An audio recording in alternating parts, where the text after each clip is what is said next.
안녕하세요. 까칠한 담임쌤입니다.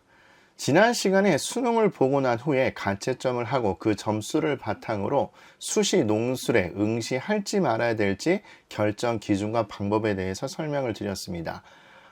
그 설명 방법은 일반적인 방법이고 매년 제가 적용했던 방법이었는데 올해는 선택 과목이라는 변수가 생겨서 그 방법을 적용하실 때 매우 주의하셔야 된다고 여러 번 강조드렸습니다. 그런데 대부분 수험생들과 학부형님께서는 그 위험성을 제대로 인지하지 못할 가능성이 있기 때문에 오늘은 죄송하지만 소위 말하는 여러분에게 겁을 주는 시간이 될 것 같습니다. 그렇다고 무턱대고 근거 없이 얘기하지는 않을 거고 데이터를 바탕으로 설명드릴 겁니다. 그리고 아쉽게도 자연계 지원 예정인 학생들과 학부형이라면 반드시 이 동영상을 보시길 부탁드리겠습니다. 수능 전이라면 학부모님만 보시면 될 것 같고 수능 이후라면 학부모님, 수험생 다 같이 보시면 좋을 것 같은데 내용이 짧으니까 전체 내용을 같이 보셨으면 좋겠습니다. 자, 그리고 잘 아시겠지만 저에게 큰 힘이 됩니다. 그리고 관련 자료는 지금 보는 것처럼 블로그 두 곳에 올려놨으니까 보시면 될 거고요. 이번에는 특별히 문서 자료 넣고 화면만 같이 보시면 좋을 것 같습니다. 자, 그런데 우리 다음으로 넘어가기 전에 지난 시간에 했던 걸 잠깐 복습을 해보도록 할게요. 즉 여러분들이 수능 시험을 보고 난 후에 가채점을 하겠죠. 그러면 그날 밤 늦게 온라인 배치표 사이트나 대형 재수학원에서는 원점수를 바탕으로 하면 등급표, 예상 등급표를 올려놓을 겁니다. 그런데 그 예상 등급표를 보고서 내 점수를 대충 환산을 해서 적용하자고 말씀드렸을 겁니다. 거기에 대학 어디가 같은 자료를 통해서 자신이 지원한 대학교의 합격생의 70%의 과목별 백분위를 본인 백분위와 비교해서 판단하는 게 좋다고 얘기 드렸을 겁니다. 자, 그래서 화면이 살짝 바뀔 겁니다. 자, 지난번에 보여드렸던 것처럼 본인의 위치에 따라서 점수를 이렇게 기록을 하고 백분위도 기록을 하고 표준 점수를 기록한 다음에 본인 점수가 원점수가 80점이니까 요 점수대를 본인 점수로 환산해서 적용하면 된다고 얘기 드렸을 거예요. 자, 그런데 여기서 이 점수를 환산할 때 이 표가 좀 죄송한 얘기인데 대략적으로 하는 거라서 간격이 균일한 게 필요합니다. 그런데 우리 어머님들께서 이게 표를 만드시는 게 또 손으로 그리기엔 다소 정확성이 떨어질 수 있어서 그것도 제가 설명을 드릴 예정입니다. 어쨌든 까다면 최대한 친절하게 여러분에게 설명드릴 거니까 같이 따라 하셨으면 좋겠습니다. 일단 지금처럼 이렇게 틀을 그리신 다음에 여기를 클릭하시고 F5를 누르신 다음에 지금처럼 창이 색깔이 바뀔 겁니다. 그리고 오른쪽을 클릭을 하시거나 아니면 S를 누르시면 지금처럼 줄을 그을 수가 있는데 지금 보는 것처럼 10칸으로 나누면 되겠죠. 그래서 요 놈을 10칸으로 나눕니다.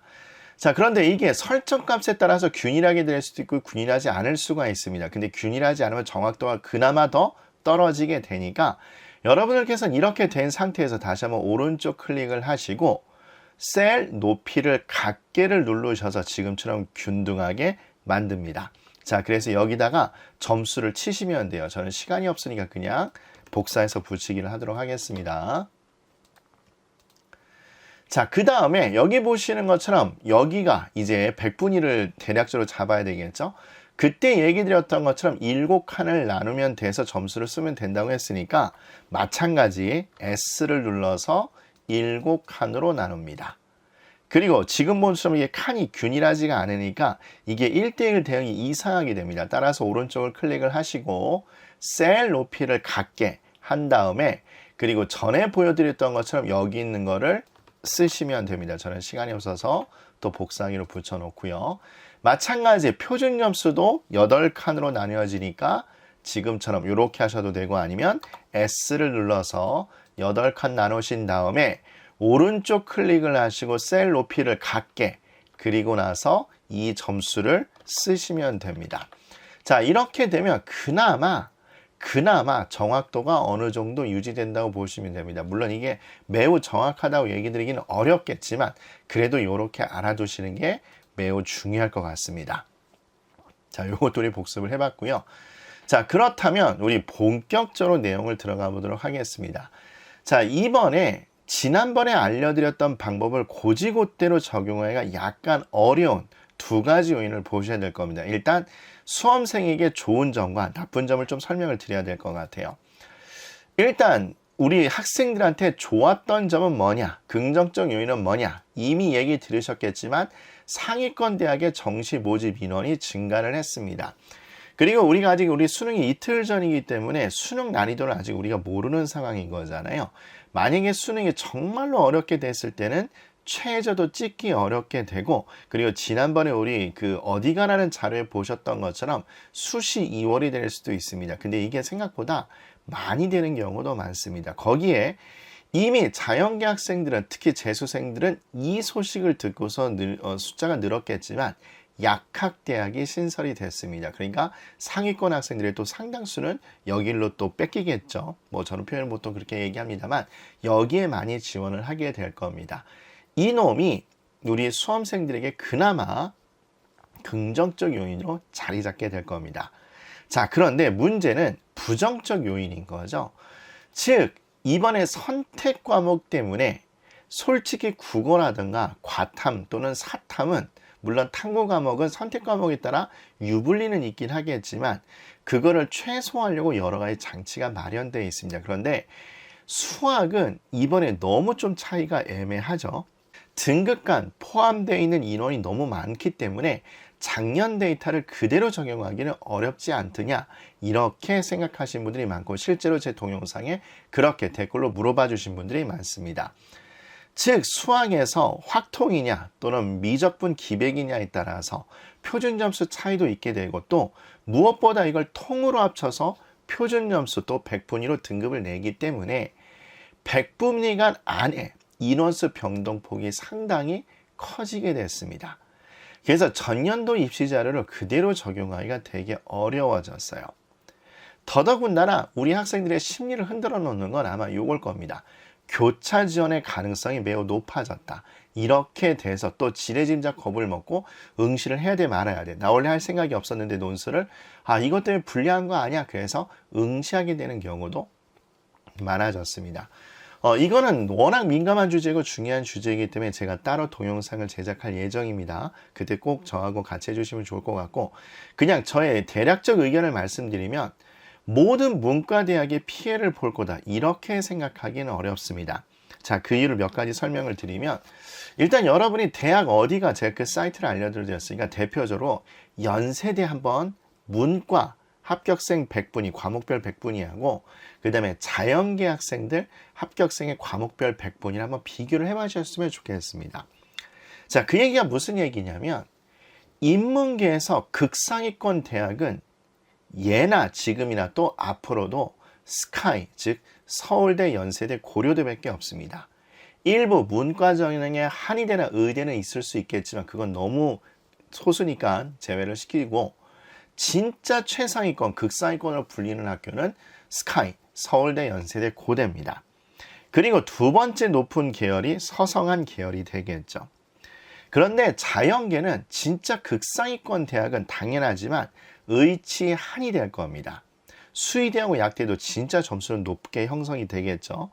그리고 거기에 스카이까지 합쳐지게 되는데, 문제는 서성한부터 문제입니다. 즉, 노골적으로 얘기 드리면 연대하고 고대조차도 인문계냐 자연계에 따라서 성적 차이가 되게 큽니다. 훨씬 더 인문계 학생이 연고대를 가기가 어려워요. 저희 반 학생들 같은 경우, 제가 주로 자연계 단위를 많이 맡았는데 자연계 수능 등급에서 2등급이 2개가 있어도 연세대 신소재를 합격하는 경우가 대단히 많았었습니다. 자, 그런데 그게 문과 학생들이 그게 되냐? 상당히 어렵습니다. 그래서 사실은 교차 지원을 한다는 이유가, 내가 문과로 교차 지원을 했을 때 크게 두 가지 이득이 있어야 되겠죠. 즉, 대학교 네임밸류를 높이거나 아니면 직업의 전망이 밝아야 되거나 적성에 맞아야 되는데, 사실은 스카이급은 교차 지원을 해도 워낙 문과 극상위권 학생들이 오기 때문에 이게 애매해지게 됩니다. 예를 들어서 연세대 고대 합격 100분위를 맞게 되면 제가 봤을 때는 자연계에서 의치 한수 약을 모험하는 게 훨씬 더 쉬울 수가 있습니다. 따라서 제가 볼 땐 그렇게 하기는 애매하고, 서성한을 비교한다면 이거는 진짜로 인문계 학생들이 들으면 짜증날 얘기겠지만 문과 서성하고 자연계 서성한에 들어가는 난이도의 차이는 의외로 큽니다. 생각보다 자연계는 서성안 들어가기가 생각보다 쉽습니다. 그래서 제가 봤을 때는 교차 지원하는 학생들은 크게 이 정도 부류라고 생각합니다. 즉 나는 재수를 할 거기 때문에 하나는 걸쳐놓고 하는 게 좋다고 얘기하니까 나는 일단 간판이 높은 대학, 명성 있는 대학을 걸쳐놓고 재수하겠다.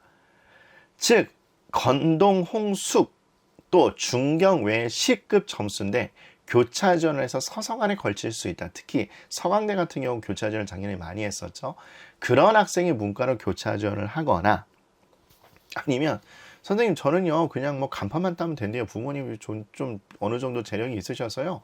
저는 간판만 따면 된대요 라고 해서 어느 정도 집 배경이 뒷받침이 돼서 문과로 교차 지원해서 대학교 명성만 따겠다는 학생, 보통 그런 학생들, 또 점수가 애매한데 그나마 전망이 밝은 데를 찾기 위해서 교대 같은 경우 또 인문계 간호 같은 경우로 교차 지원하는 경우는 있을 거라고 생각하는데 그 외 나머지 전체를 다 교차 지원으로 문과 학생의 피해를 볼 거다.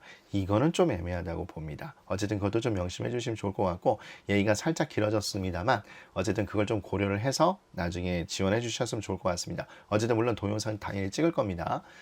자, 그렇다면 우리 자연계 학생들한테 이제 슬픈 소식이 뭐냐? 다음과 같은 내용입니다. 보도록 할게요. 일단 데이터를 갖고 제가 까담이 항상 강조하죠. 그냥 말로 하는 게 아니라 데이터를 갖고 분석하는 게 좋습니다. 자, 지금 보시는 것처럼 2021학년도 수능 성적표입니다. 즉 평가 공식 데이터인데 지금 보는 것처럼 수리가형, 그러니까 자연계 학생이죠. 지금은 이제 이런 구분이 없긴 했겠지만 1등급에 해당되는 학생이 7,000명이 넘고 인문계 학생은 13,800명, 그러니까 약 14,000명 정도에 육박합니다. 그런데 올 9월달 평가를 보면 지금처럼 수학의 1등급 숫자가 16,000명에 해당을 합니다. 자, 이건 선택 과목을 했는데 그거를 결국은 시험을 보고 점수가 다 나올 테니까 그 점수를 바탕으로 표준 점수 100분위를 바탕으로 지금처럼 등급을 내게 했죠. 자, 근데 얘는 대충 합쳐도 2만 명 정도 되는데 얘는 16,000명 정도 됩니다.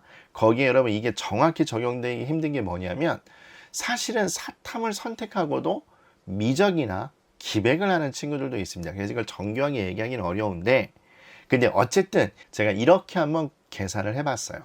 자, 요거를 이제 표로 이렇게 옮겼고요. 요 놈을 집중해 주시면 좋을 것 같습니다. 자, 요 비율이 뭐냐? 이렇게 하는 겁니다. 미적분하고 기백을 선택한 학생들이 이 1등급 학생 중에서 90%라고 가정을 했을 때 좀 죄송한 얘기긴 한데 1등급 16,000명 중에서 90%가 미적이나 기백을 선택한 학생으로 가정했을 때 무려 14,000명이 해당됩니다. 만약에 1등급 맞은 학생이 80%에 육박한다. 미적하고 기백을 선택한 친구들이 그래도 13,000명에 육박을 하고 70%만 잡아도 지금 보는 것처럼 11,000명이 육박합니다. 그리고 제가 볼 때 가능성은 희박할 것 같긴 한데 60%라고 잡는다 할지라도 9,800명이 될 거고 이 인원은 지금 보는 것처럼 이 인원보다도 많게 됩니다. 따라서 모의고사 원점수를 보시면 아시겠지만 사실 예전에 아무리 어렵던 싶던 수학 1등급은 자연계는 92점이 대부분이었습니다. 근데 지금 80점 중반 심지어 초반 때도 1등급을 예상하는 친구들이 있는데 사실 그게 작년만 하더라도 진짜 2등급 3등급 점수였거든요. 따라서 올해 그대로 적용하기가 사실 되게 애매해지게 됐습니다. 따라서 제가 지난번에도 얘기 드렸지만 작년 데이터를 그대로 적용하지 마시고 압도적으로 내 성적이 좋다라고 여겨졌을 때 그때 응시를 하지 않고 정시를 노리는 게 좋다고 봅니다.